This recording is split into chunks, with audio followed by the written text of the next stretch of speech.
सबसे पहली तो मैं मेड़ता किसान संगठन जो है उसका तहे दिल से बहुत बहुत धन्यवाद ज्ञापित करूं कि कोई भी मुद्दों अटे इन मेड़ता क्षेत्र में, मेड़ता विधानसभा क्षेत्र में, नागौर जिले में किसान की जड़ संघर्ष की बात आई, चाहे आपदा की बात हो, चाहे रेल जकी जटू निकल रही है अभी की बात हो, और बिजली के खंभा की बात हो, भ्रष्टाचार की बात हो, वह हमेशा अटाको जो संगठन है बहुत मजबूती के साथ इस इलाके में अपने हक के लिए लड़ने के लिए हमेशा तैयार है। इसलिए दोबारा इनको धन्यवाद। मेरे से पूर्व वक्ताओं ने बहुत ही जबकि अपने इलाका की समस्या है भी के बारे में बताई। किसानों के लिए आज ये प्रशासनिक जो अधिकारी हैं, जो देश और प्रदेश में जो जिसका राज है और जो किसानों की हालात है इस प्रदेश में और इस देश में, आप सब लोग उसकी जानकारी है। कैसे कैसे इन्होंने फैसले लिए। किसानों का जो 13 महीने तक जो संघर्ष चला उसमें भी भारतीय जनता पार्टी की जो केंद्र की सरकार है उसको झुकना पड़ा। आज जो पूरे इलाके से अपनी जो मांग है और जो अपना हक है और जो इस प्रजातंत्र में और संविधान में जो चीजें लिखी हुई है उसके आधार पर आज अपना किसान ये अपना हक और मांग रहा है।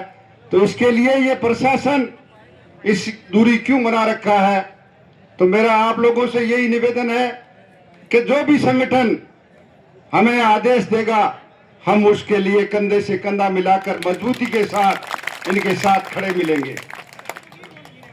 जो ये थोड़े दिनों पहले रिया में जब किसानों ने अपना हक जताने के लिए उपखंड कार्यालय के सामने धरना और प्रदर्शन किया और एसडीएम साहब उस टाइम कलेक्टर की मीटिंग में थे और जब 5 बजे वो वहां पहुंचे तो मैं धन्यवाद भी देता हूं। प्रशासनिक अधिकारी के दिल में भी दर्द था उसके, और उसने जो हमारे अध्यक्ष जी हैं भाई सुशील जी, मनीष जी और पूरी टीम वहां थी, मैं भी मौजूद था, और उसने जो वहां के आपदा में जो गांव थे उनको सम्मिलित करने का पूरा खाका तैयार करके हमारे सामने दिखाया था।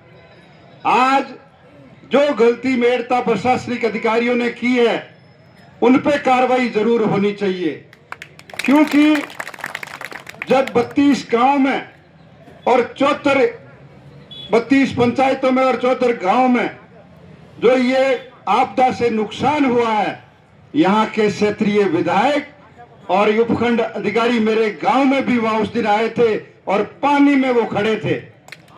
उनको पता है, अखबारों में भी आया था, मैं भी उस दिन जयराम जी और मैं भी वहीं था। तो ये इन्होंने अपनी आंखों से देखा कि हालात कैसी है किसानों की।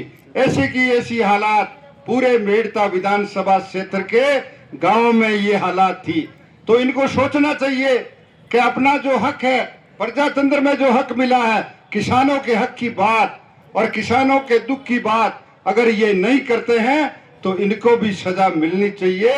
ये हम आप मांग करते हैं इस मंच से। तो इसलिए मेरा यही निवेदन है, आपकी एकता, आपका संगठन, आपकी मजबूती अगर इसी तरीके से रहेगी तो मेड़ता क्षेत्र में आगे कोई ऐसा कदम नहीं उठाएंगे। आज जो हालात बन रहे हैं, आज जो देश और प्रदेश की जो सत्ता है उसमें किसानों के हित की बात कोई नहीं करता। किसानों की जो समस्याएं हैं उनका समाधान करने वाला कोई नहीं है। अगर आप लोगों में मजबूती नहीं रही, आप लोगों में जज्बा, उमंग, उत्साह नहीं रहा और आप लोगों में एकता नहीं रही तो ये लोग आप लोगों की जमीनों की बेचने की भी तैयारी कर रहे हैं। अभी रजिस्ट्री का भी एक कानून आया है। तो आप लोगों से ये निवेदन है कि मजबूती रखो और समय पर जिम्मेदारी अपनी समझो आज गांव में अपन देखते हैं, जब बुजुर्ग थे तो आपस में सब 5-10 बुजुर्ग जब फैसला करते थे गुआड़ में, तो वो फैसला हो जाता था। आज 5-10 लोग जाके, मैं किसी पे कहना नहीं चाहता, मगर वो कोई भी व्यक्ति जिम्मेदारी नहीं लेता, तो जिम्मेदारी आप लोग नहीं लोगे तो ऐसे ही हालात रहेंगे। तो इसलिए इन बुजुर्गों को, नौजवानों को जिम्मेदारी लेनी पड़ेगी कि हमारे इलाके में ऐसी समस्याएं हैं, उनका समाधान करने के लिए अपनी एकता बहुत जरूरी है।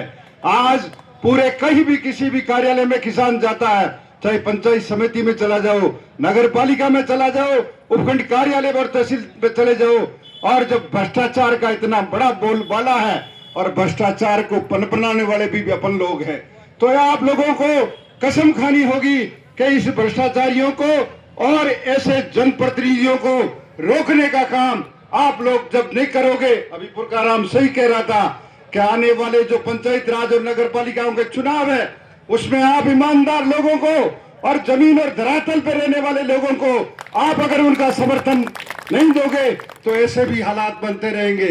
तो मेरा आप लोगों से अनुरोध है, आप लोगों से पूरी गुजारिश है कि आप लोग मजबूती के साथ अपनी समस्याओं के लिए अपने इलाके में जो भी बात आती हो, बिजली, पानी और जो आज आपदा का जो ये अपनी मांग है, उसको अपन कैसे संगठित होकर इस प्रशासन को झुकाकर उसको अगर पूरी नहीं करवाएंगे तो अपनी एकता और अपना जो इलाके का जो रुतबा रहा है वो कभी नहीं रहेगा।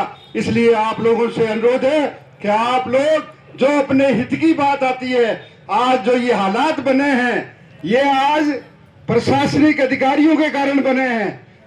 जिस कौम में पैदा हुए हो, जिस गरीबी को देखा हो, जिस इलाके में रहा हो, झोंपड़ी में रहे हो, और उन हालातों को अगर आप भूल जाओगे तो आने वाला समय कभी आपको माफ नहीं करेगा। जो पटवारी हैं, जो बीमा कंपनियां थी, मिलकर और प्रशासनिक अधिकारियों ने मिलकर जो ये तांडव रचा है इस इलाके में, ये सोचने का विषय है। तो मैं आप लोगों से यही निवेदन करूंगा कि इन जनप्रतिनिधियों को भ्रष्टाचार को रोकने का आप लोगों को काम करना पड़ेगा। यही मैं आप लोगों से ज्यादा लंबी बात नहीं कहते हुए, जो भी प्रशासनिक और अपने जो संगठन के जो अपने अध्यक्ष है, जो टीम है, मैं इनको भी दोबारा धन्यवाद दूंगा कि ये बहुत ही अच्छे और अपने इस इलाके की मांग को उठाने का काम कर रहे हैं और किसानों को जागृत करने का काम कर रहे हैं। और नौजवान साथियों से निवेदन है, जो बुजुर्ग लोग आए हैं अपने हक के लिए, और कि नौजवानों को भी कंधे से कंधा मिलाकर इनका समर्थन करना चाहिए और खड़े रहकर इन प्रशासनिक अधिकारियों को मजबूती से झुकाने का काम करना चाहिए। धन्यवाद। जय हिंद, जय भारत।